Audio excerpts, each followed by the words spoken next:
वृंदावन विहारी लाल की जय, राधा रानी की जय।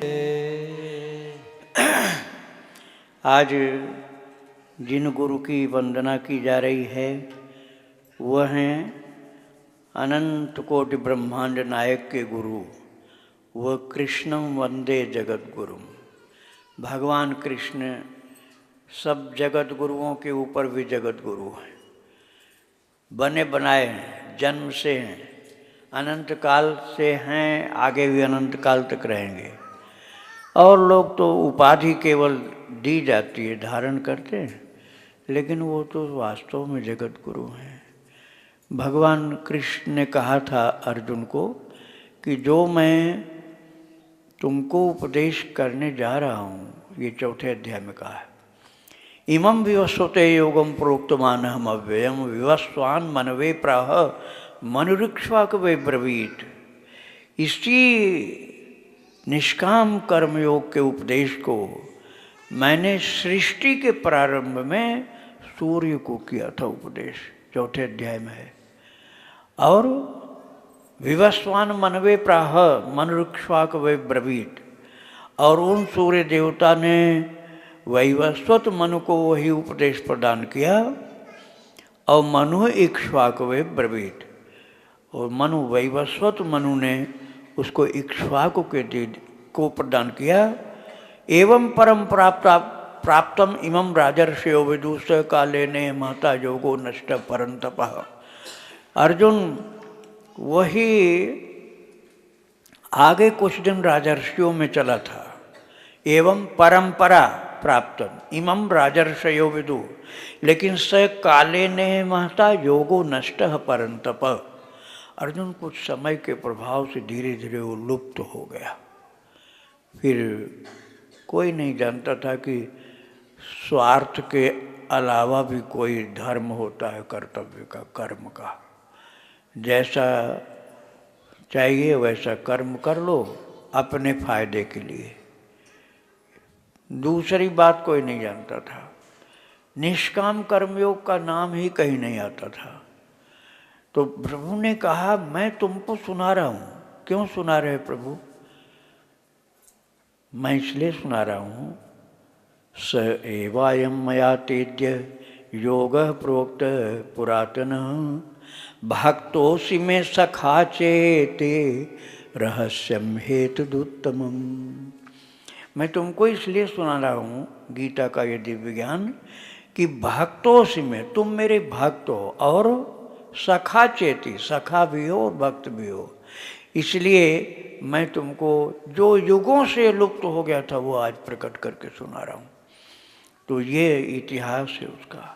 तो कृष्ण से बड़ा कोई गुरु या जगत गुरु नहीं हो सकता है। सृष्टि के प्रारंभ में सूर्य भगवान को उपदेश किया था। यहाँ तक कि अर्जुन आश्चर्य में पड़ गए कि महाराज सृष्टि तो अरबों खरबों वर्ष पुरानी है, और आप तो अभी हमारी उम्र के हैं, तो आपने कैसे सुनाया? मेरी उम्र आपकी उम्र बराबर है, माता ऐसी बताती है कुंती मैया।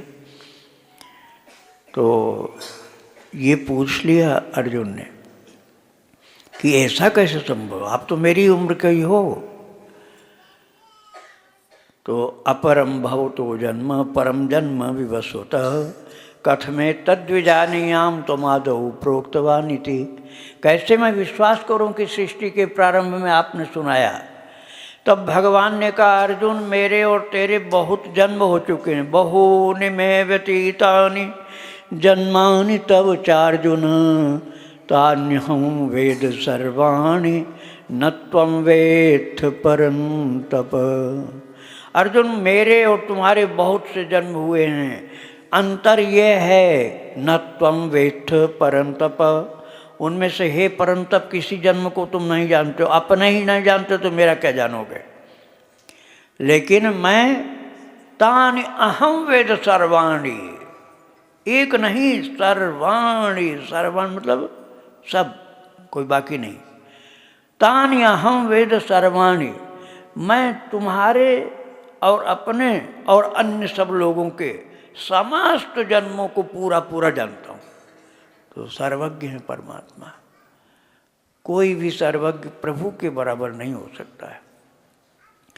तो ये तो मैंने प्रारंभ की बात बताई कि कब प्रारंभ हुआ। अब आज भी लोग जो गीता के प्रेमी हैं, गीता का अध्ययन करते हैं, श्रवण करते हैं।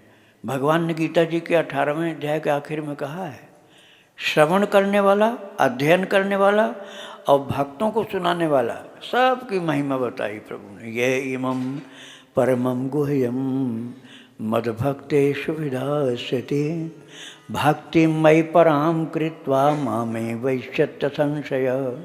जो मेरे भक्तों को सुनाता है मेरी पराभक्ति को प्राप्त करता है। और न च तस्मान् मनुष्येषु कश्चिन् मे प्रियकृतम भाविता न च मे तस्मादन्यः प्रियतरो भुवि। उसके जैसा मेरा प्रिय कोई कार्य करने वाला नहीं होता, न आगे होगा। यहाँ तक बोल दिया भगवान ने। आप स्वयं स्टडी करो, पहले खुद ही अध्ययन करो।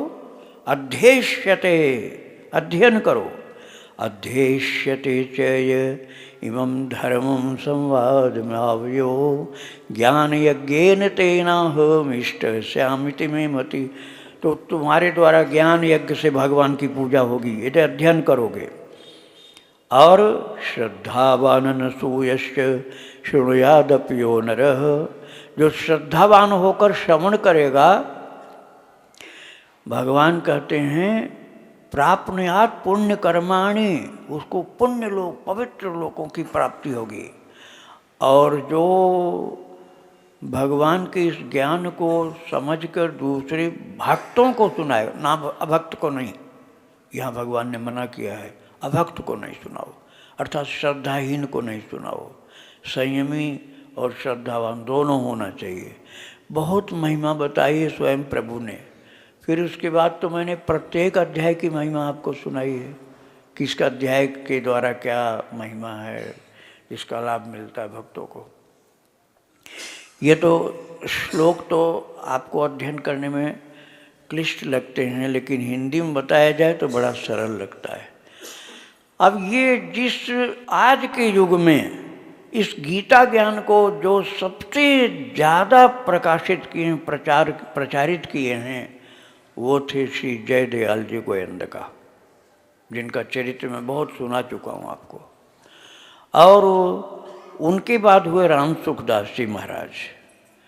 और उसका जो गीता का सार है, सारतम, वो प्रभु ने 64वें श्लोक से 18वें अध्याय में बताना शुरू किया। सर्वगुह्यतमं भूय शृणु मे परमं वचः यत्तेऽहं प्रीयमाणाय वक्ष्यामि हितकाम्य।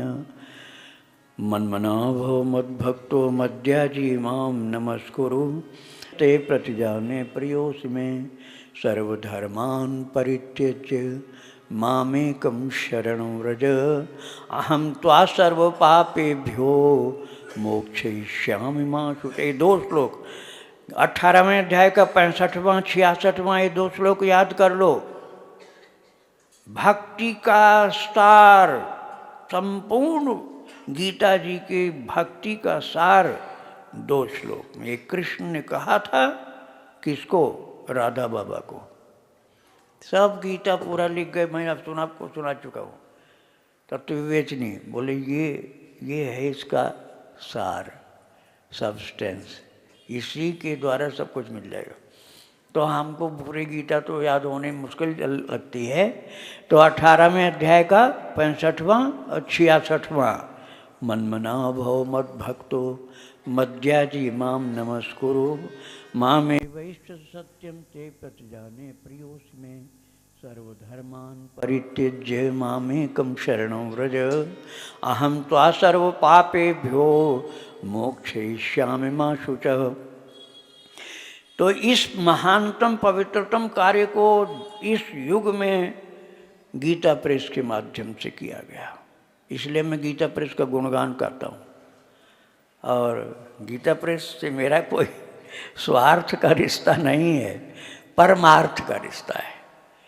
जगत के कल्याण के लिए श्री गोयंदका जी ने और फिर पोद्दार जी ने महाराज ने ऐसे संभाला, इतना पुष्पित पल्लवित किया, इतना विकसित किया कि संपूर्ण विश्व में गीता प्रेस की कृपा आज भी मिल रही महाराज साहित्य के रूप में।